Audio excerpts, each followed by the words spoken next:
Hello paradise जुगोकुराकू episode 2। दूसरे episode के शुरू में एक कैदी अपनी कहानी सुना रहा था और कहानी के बीच में ही कैदी का सर काटने को कहा जाता है। सर काटने वाला कोई और नहीं बल्कि सागिरी के पिता थे, जिनका नाम यामादा असायमोन कीची था। कैदी कहानी सुना रहा था, तभी सागिरी के पिता एक झटके में ही कैदी का सर काट देते हैं। सर कटने के बाद भी कैदी ने अपनी कहानी पूरी की, यहाँ तक कि उसे पता भी नहीं चला कि उसका सर कट गया है और उसे किसी तरह का दर्द भी महसूस नहीं हुआ। उस दिन से सागिरी ने फैसला कर लिया कि उसे अपने पिता की तरह ही एक माहिर तलवारबाज बनना है। अगले सीन में सागिरी तलवार लेकर खड़ी है और एक ही पल में कैदी का सर काट देती है। वहाँ खड़े लोग बोलते हैं, लड़की होते हुए भी तुमने अच्छा किया, जिस पर सागिरी उन्हें शुक्रिया कहती है। तभी सागिरी को बिना सर के कोई डरावनी चीज दिखती है और यामादा क्लैन का दूसरा बंदा सागिरी से कहता है, मुझे तुम्हारी तलवार में डर दिख रहा है, क्या तुम सर काटने से घबरा रही हो? तो सागिरी कहती है, मैं आगे से और अच्छा करूंगी। उसके बाद सागिरी किसी और कैदी का सर काटती है। तभी उसका क्लैन मेंबर बोलता है, सागिरी अपनी तलवार देखो, तलवार हमेशा सच्चाई दिखाती है। सागिरी तलवार देखती है तो उसे अपना डर दिखाई देता है और वो सोचती है कि कैसे वो बिना डरे किसी का सर काट पाएगी, अपने पिता की तरह।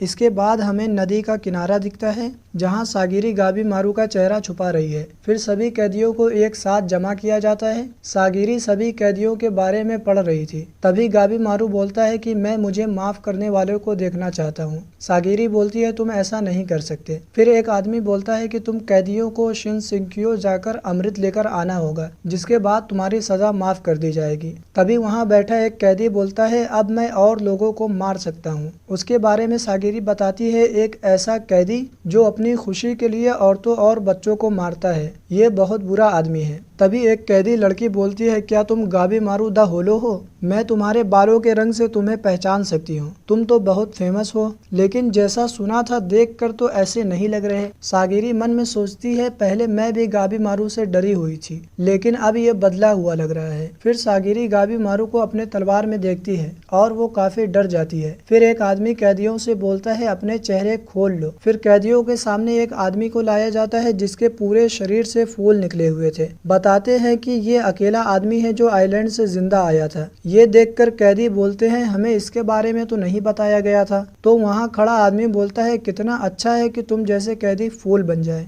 ये सुनकर सभी कैदी गुस्सा हो जाते हैं और आइलैंड जाने से मना करने लगते हैं। तभी वहाँ खड़ा एक आदमी बोलता है, जिसे नहीं जाना वो यहाँ से जा सकता है। ये सुनकर एक कैदी उठकर जाने लगता है। तभी एक यामादा कबीले का बंदा आकर उसका सर काट देता है। फिर वहाँ खड़ा आदमी बताता है कि आप सभी कैदियों के साथ आइलैंड पर यामादा कबीले का एक एक बंदा भी जाएगा। अगर तुम लोग आइलैंड पर कुछ भी ऐसा वैसा करोगे तो तुम्हें वहीं मार दिया जाएगा। तभी वहाँ का चीफ एक आदमी के कान में कुछ कहता है और वो आदमी कैदियों से बोलता है कि माफ करना, एक और बात है, हर कैदी आइलैंड नहीं जा सकता। तुम्हारे साथ जाने वाले यामादा क्लैन के मेंबर और जहाजों की कमी है, तो हमें कैदियों को कम करना पड़ेगा। तभी एक कैदी दूसरे कैदी को मार देता है। फिर इसके बाद सभी कैदी एक दूसरे को मारने लगते हैं। वहाँ खड़ा आदमी बोलता है कि अगर तुम्हें यही ठीक लगता है तो ऐसा ही सही, अगर तुम यहाँ मर गए तो तुम वैसे भी बेकार हो। सभी एक दूसरे को मार रहे थे, लेकिन गाबी मारू अकेले खड़ा था। वहाँ का चीफ ये सब देखकर बहुत खुश हो रहा था। चीफ बोलता है, वो लाल कपड़े वाला कौन है? वहाँ खड़ा एक आदमी बताता है कि इन बेकार कैदियों में वो लाल कपड़े वाला बहुत काबिल है और वो अपने इलाके के चोरों का सरदार है। फिर वो पर्पल बालों वाली लड़की के बारे में बताता है कि पिछले साल सागिबा कैसल में जो हमला हुआ था उसमें इसी निंजा लड़के का हाथ था। फिर वो एक मूछ दाढ़ी वाले बंदे के बारे में बताता है कि ये एक माहिर तलवार बाज है जिसे स्वॉर्ड ड्रैगन और 8 स्टेट वॉरियर के नाम से जाना जाता है। फिर एक बड़े आदमी के बारे में बताता है कि वो अपने दांतों से भालू के सर को खा सकता है, कोई भी तलवार या भाला उसे खरोच भी नहीं पहुंचा सकती।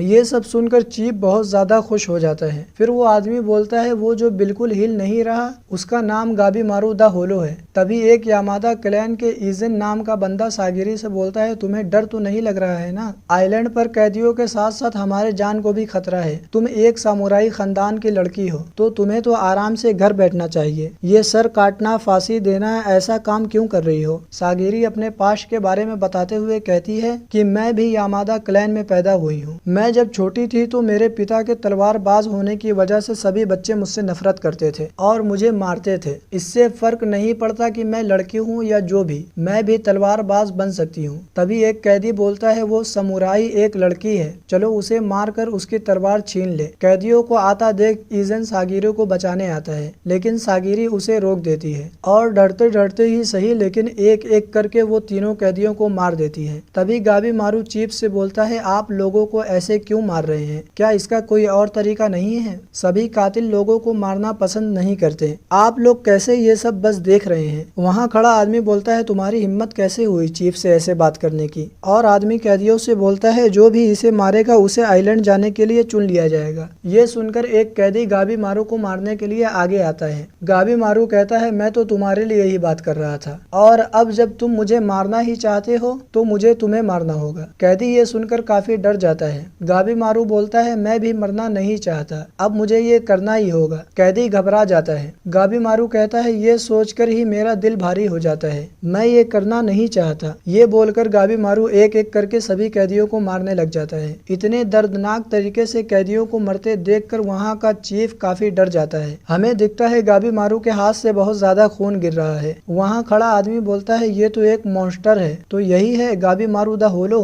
सागिरी गाबीमारू की असलियत देखने के लिए तलवार निकालती है और तलवार में गाबीमारू को देखकर डर जाती है। ईजन बोलता है किसी को मारने का ये कितना भयानक तरीका है। गाबीमारू सागिरी से कहता है अगर मैंने इन्हें अच्छे से मारा तो क्या ये मुझसे नफरत नहीं करेंगे? सागिरी मन में सोचती है क्या मुझे अपना डर खत्म करने की जरूरत है? मुझे बस डर को बर्दाश्त करना होगा। जिन लोगों को मैंने मारा मुझे बस उनकी तकलीफें बर्दाश्त करनी होगी। ये सब सोचकर सागिरी की आंख से आंसू गिर जाता है। ईजन सागिरी से कहता है क्या तुम ठीक हो? कहीं ये काम तुम्हारे लिए मुश्किल तो नहीं है? सागिरी कहती है नहीं, मैं इसे मार सकती हूँ। वहाँ खड़ा आदमी बचे हुए कैदियों से कहता है कि बस करो, अब जितने बचे हैं वो आइलैंड जा सकते हैं और हर एक कैदी के साथ यामादा क्लैन का एक मेंबर जाएगा। फिर हमें जहाज दिखता है जिस पर सभी कैदी अमृत की खोज में निकल गए हैं और लास्ट में हमें एक खूबसूरत जंगल दिखता है और इसी के साथ दूसरा एपिसोड खत्म हो जाता है। Thanks for watching.